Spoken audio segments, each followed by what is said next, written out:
Howdy ho, pain fans.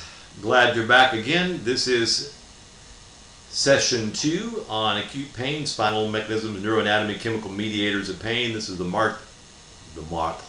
I sound like I have a lisp. This is the March 8th podcast lecture.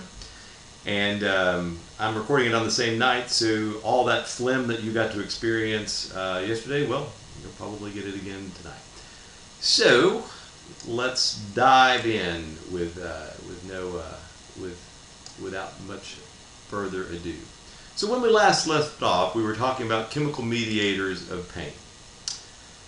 Now, what we're going to talk about in this session is we're going to look at the sympathetically mediated. Remember the feed forward that I talked about in the anterior portion of the spinal cord? So sympathetically maintain pain. The sympathetic fibers outflow and affect many things in the periphery. So whenever I talk to patients, the way I explain it to them is that we have three types of nervous systems. We have a sensory nervous system that allows us to feel. We have a motor nervous system that allows us to move. And then we have an autonomic nervous system. And the way I describe it to patients is I really call that the automatic nervous system. This is the nervous system that takes care of automatic functions that we don't think about. So we don't think about creating saliva, we don't think about digesting our food, we may talk about, but we don't think about making our pupils larger and smaller.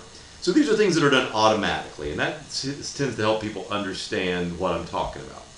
So those automatic functions have with them pain fibers. And so the pain fibers, when they get activated in this feed-forward mechanism, start to influence the sympathetic fibers that control blood flow, the sympathetic fibers that control sweating, sympathetic fibers that control lymphatic and venous drainage. So you get this swelling, you get sweaty extremity where the contralateral extremity is not sweaty. You get hot or cold depending on what the blood flow issue is. Or if there's actually a cut in the nerve, remember we talked about neuroma formation, those free ends of the nerve that are trying to rejoin can form a little ball and actually start to fire spontaneously. So these neuropathic pain symptoms that are associated with the sympathetic nervous system have this feed-forward mechanism. Now what's interesting is that the powers that be are starting to describe sympathetically maintained pain or complex regional pain syndrome as an inflammatory state, which I certainly understand that as well. But it has its roots in sympathetic outflow. So there's something called the Budapest criteria. The Budapest criteria look at complex regional pain syndrome, and you have to have a history of these four things: of allodynia or dysesthesia, 1, temperature changes, 2, swelling, and pseudomotor changes, which is sweating. Of those 4, you have to have 3 by history, 3 of the 4 by history, so a history of it. So the patient says, you know what, this happens to me all the time, so you take their word for it. And then on examination, you have to have at least 2 of the 4 present the day of the examination in order, and repeat examinations, obviously, in order to make the diagnosis of complex regional pain syndrome. You may have seen the Venn diagram, which has complex regional pain syndrome type 1 and 2 overlapping in sympathetically mediated pain. And you may ask, well, what is sympathetically mediated pain that isn't complex regional pain syndrome? And it's just things that don't fall into the category but are still painful and are just odd. And so you call it sympathetically maintained pain. See if the sympathetic block will alter it. Complex regional pain syndrome type 1 is usually associated with a noxious injury. Complex regional pain syndrome type 2, the old causalgia, is usually associated with a direct nerve injury. So a noxious stimulus is I twisted my ankle and I got complex regional pain syndrome. That would be CRPS type 1.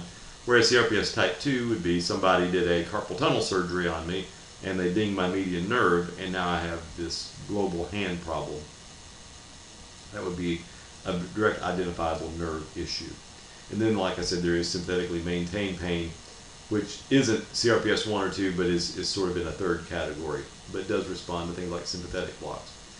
So just because something doesn't respond to a sympathetic block doesn't mean that it's not CRPS 1 or 2. You can do a sympathetic block not have it respond, but still have the diagnosis of complex regional pain syndrome. Ultimately, all these things are treated, CRPS 1 and 2 are treated with physical therapy and spinal cord stimulation. The purpose of spinal cord stimulation is usually just to be able to tolerate the physical therapy. It's the physical therapy that ends up being the thing that is the most beneficial. Now, this is one of my favorite slides because it really pretty much encompasses everything that we talk about from a pain neuroanatomy standpoint. And it also allows us to think about all of the targets that we can utilize to impact pain and give analgesia to our patients, both in an acute and in a chronic setting. So, peripheral nociceptors are activated, and the signal is transduced out here. It is transmitted via a nerve into the dorsal horn of the spinal cord, where it is modulated by several things. What modulates it? Well, mostly a lot of inhibitory neurotransmitters. So acetylcholine, norepinephrine, serotonin,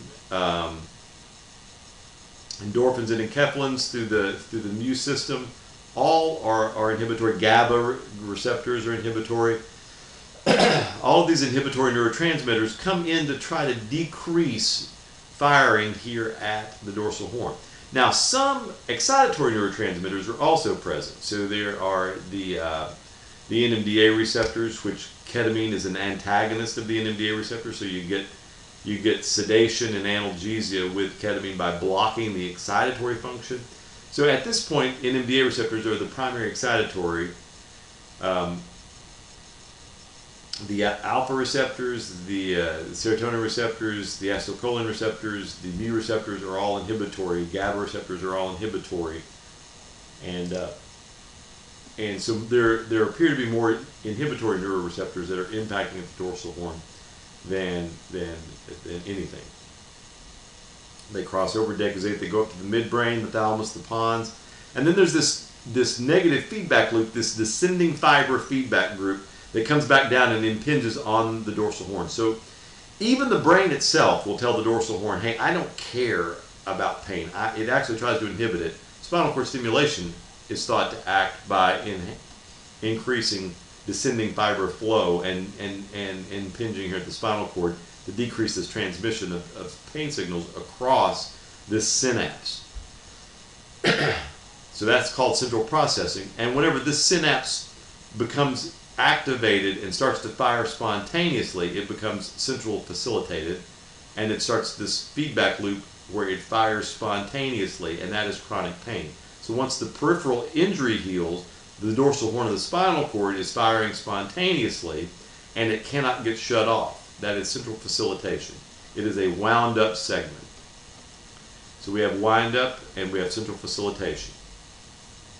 We have descending inhibition from the higher centers of the brain back down to try to impinge on this, and we have acetylcholine, we have norepinephrine, we have serotonin, we have mu receptors, we have prostaglandins, a whole soup of things in there.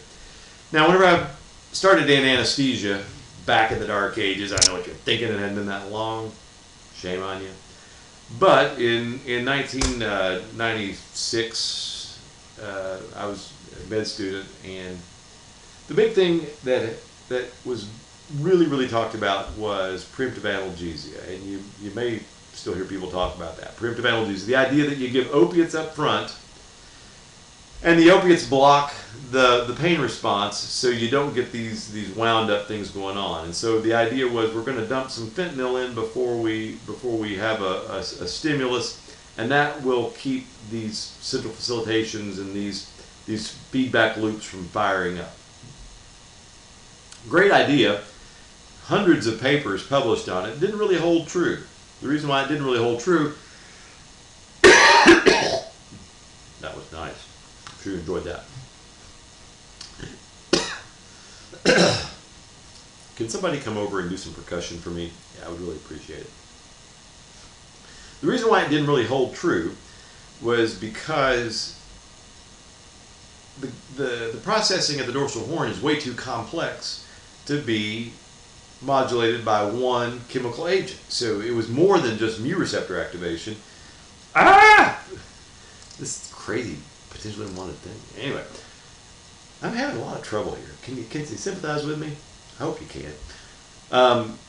So the central processing is much more complex than just dumping opiates in here.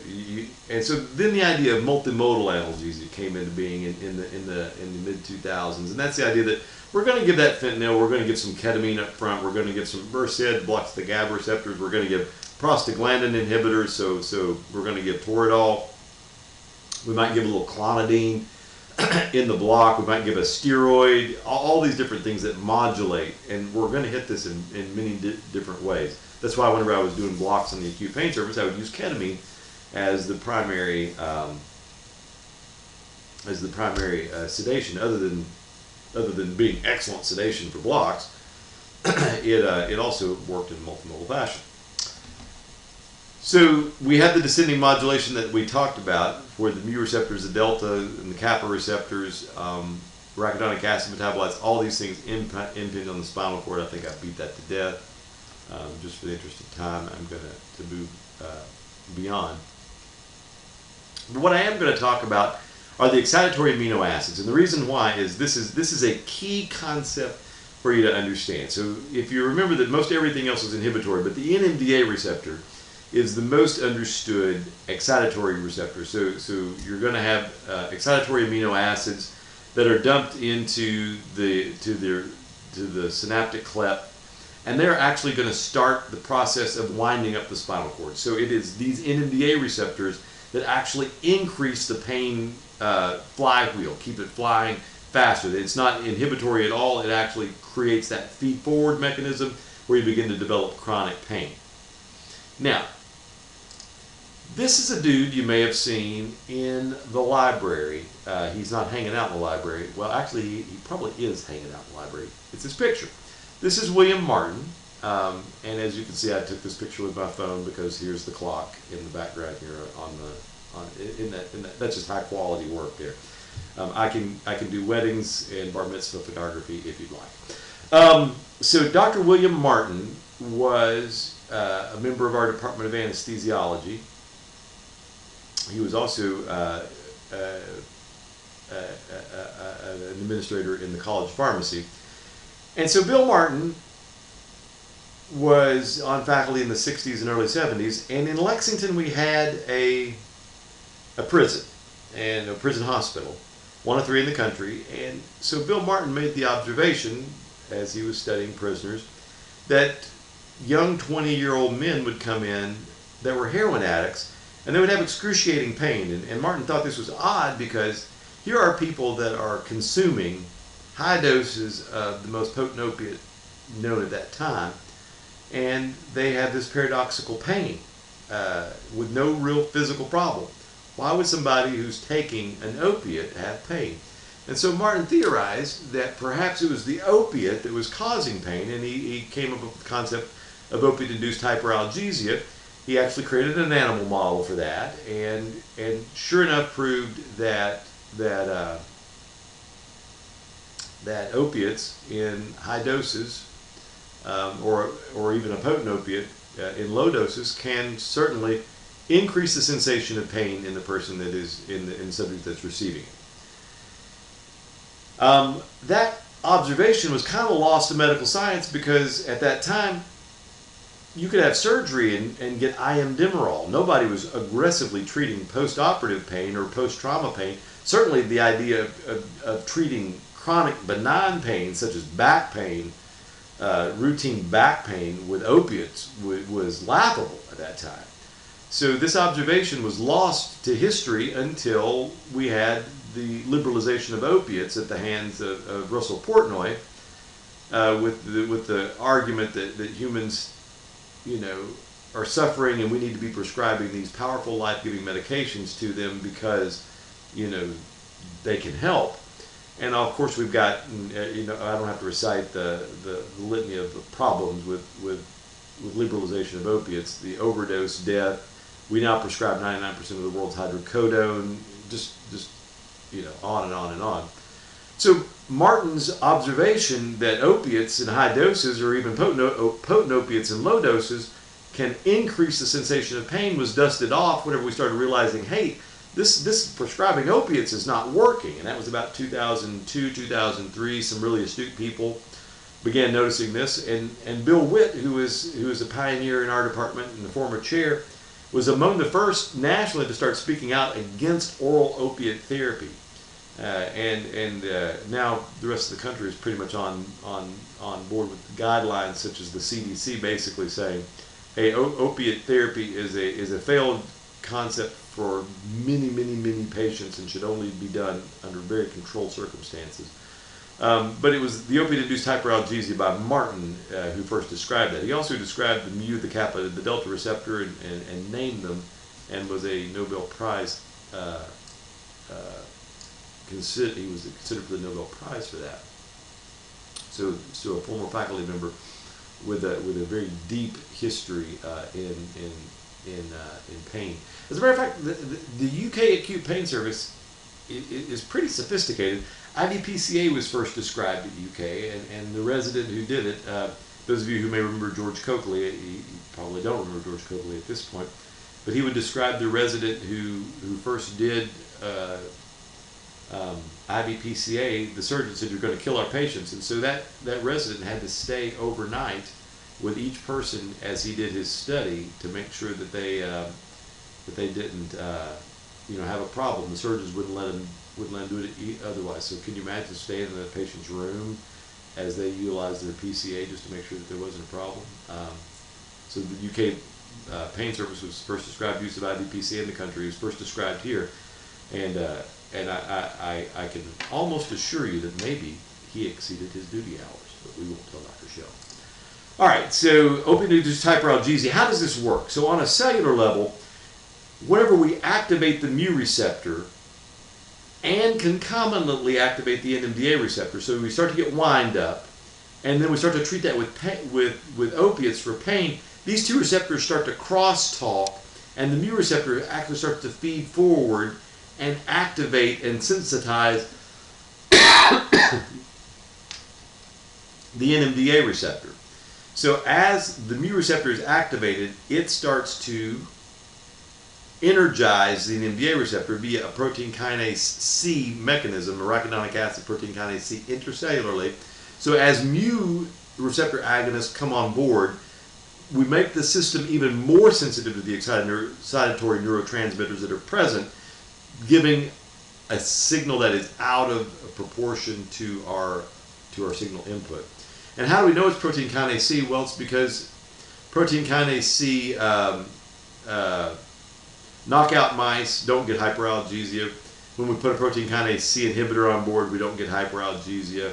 There's also some research that suggests that serotonin and 5-HT receptors may be linked to it in a supraspinal mechanism, but this is some of the chemical mediator of the opiate-induced hyperalgesia. Acute pain, we know that we have a systemic response. In neuroendocrine, we increase catecholamines, cortisol, glucagon, insulin, tumor necrosis factor, interleukins. So these things all contribute to what would be called the surgical stress response.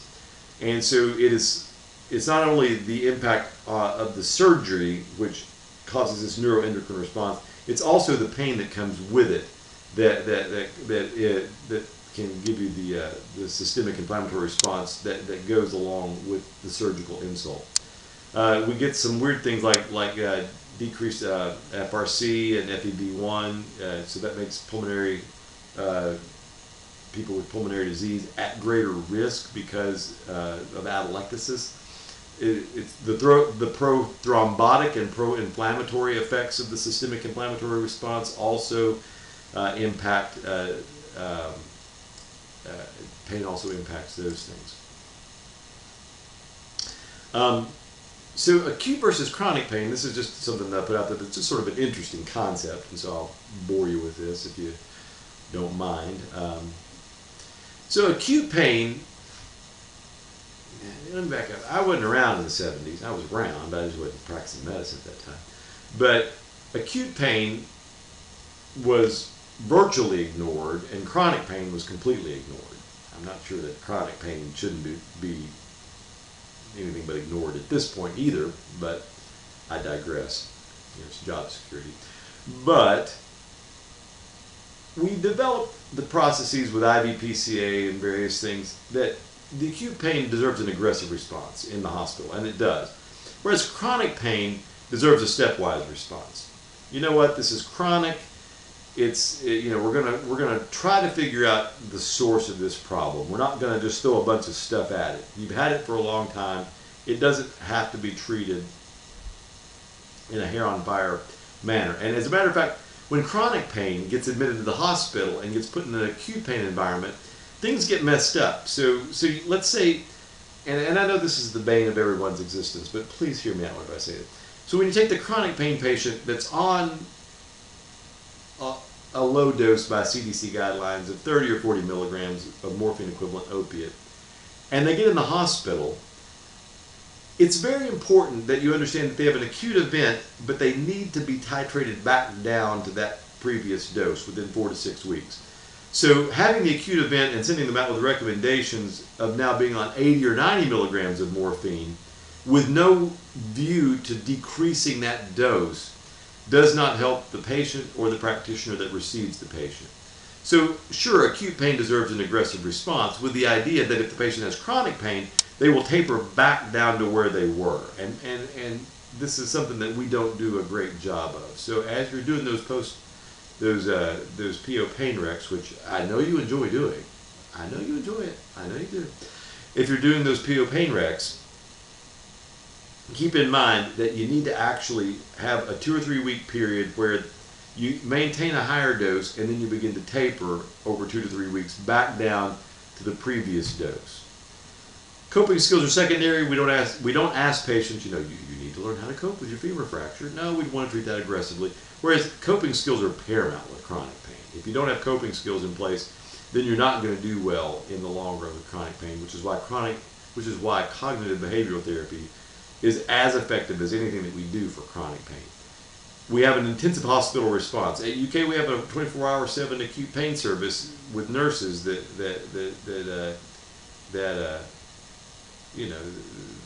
take care of this.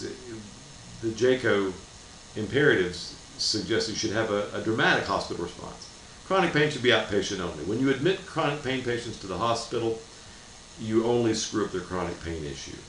So, and this is one of the problems that I have with the hospitalist is they say, what do we do with all of these chronic pain patients that come in with back pain or with abdominal pain? And I say you should bring them into the hospital. You should aggressively work them up for an acute issue. If it's back pain, make sure there's not a disc herniation. If it's abdominal pain, make sure there's not a pancreatitis or a bowel obstruction. And once you know that there's not an acute process, you must not try to control their chronic pain. They came in with chronic pain of 8 or 9 out of 10. You will throw opiate at it for a week. You won't get anywhere, and you'll discharge them with a pain of 8 or 9 out of 10 just because you're frustrated. So once you find out that they don't have an acute problem, which would be the reason why they should be hospitalized, they should be discharged back. There's no reason to try to attempt to control someone's pain whenever it is chronic, inpatient, with methods that you can't use as an outpatient. So an IV-PCA isn't something you can use as an outpatient unless you have end-stage cancer. A continuous nerve block isn't something that you can use as an outpatient if it's a chronic issue. If it's an acute issue, of course you do those things. If it's a chronic issue, all you're doing is creating an expectation for something that cannot be delivered in an outpatient setting. Acute pain, the physiology is evolving. In chronic pain, the physiology is established. I don't know how many patients I have where we have a litany of MRIs that are unchanged. Patient comes in and says, my back's much worse, something's got to be going on there. You got to get an MRI, got to see what's going on. And that happened in 2010, it happened in 2012, it happened in 2013, it happened in 2015. And we have 4 MRIs over a 5-year period that are completely unchanged. Just because the perception that things are changing doesn't mean that they typically are. If the symptoms are unchanging, most guidelines at this point say don't re-image. I do want to talk just a bit about arachidonic acid and COX-1 and COX-2 inhibitors, because this is one of the interesting drug issues in my mind of the last few years. So arachidonic acid metabolites works on phospholipase A2. Phospholipase A2 cleaves arachidonic acid into epoxygenases, leukotrienes, and prostaglandins. And it's these prostaglandins that create inflammatory responses and inflammation, and so we apply cyclooxygenase inhibitors into the prostaglandin mix, and we decrease inflammation. So these are non-steroidal anti-inflammatory drugs. And so one of the largest and most expensive searches was for an anti-inflammatory drug which would not cause GI symptoms and which would not cause renal issues. So the COX-1 inhibitors, which the older ones like naproxen and diclofenac and ibuprofen, all worked by binding in this active site. So the drug came in and bound to this active site, and so it would work on both COX-1 and the inducible COX-2. So COX-1 is the physiologic cyclooxygenase, and COX-2 is the inducible one, which comes around with inflammation. And so the thought was, if we can create a drug, because we have this three-dimensional outpocketing here, if we can create a drug that sits in this outpocketing, we can target COX-2 specifically and leave COX-1 alone and avoid all the physiologic problems that come with the prostaglandins that are doing good things and block the prostaglandins that are doing bad things. This is one of the first applications of the Human Genome Project and the mapping of the proteins that are created with our genetics and targeted drugs. It was one of the first applications of that. So by creating a drug which has sort of this L pocket here, you can have that drug slide in and just lock in here, and it would be very specific for the inducible inflammatory COX-2 and not hit the COX-1. And so Celebrex and Bextra and Vioxx came out. You may remember these. Vioxx was a billion-dollar industry. Bextra was a billion-dollar industry. So Bextra was one of the best medications that ever came on the market.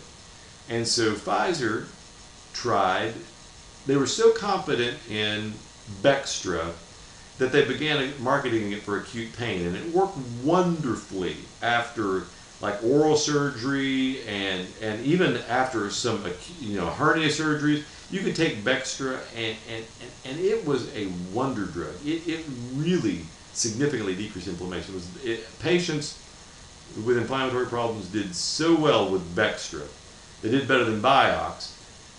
But the companies that created Vioxx and Bextra were so aggressively marketing these things that they got so cocky, they created a study where they used Bextra for postoperative sternal incisions. And it was in that white paper that came out that they discovered, hey, these have a high cardiovascular mortality. And then they dove into the data that Vioxx did when they came to market on the FDA, and they realized that buried in the data was information that patients who took Vioxx ran a significantly higher risk from a cardiac mortality standpoint. Bextra didn't have that. Bextra actually did pretty well. It wasn't until they did the study in cardiac patients that they uncovered some of it, but they didn't have it in just the general population.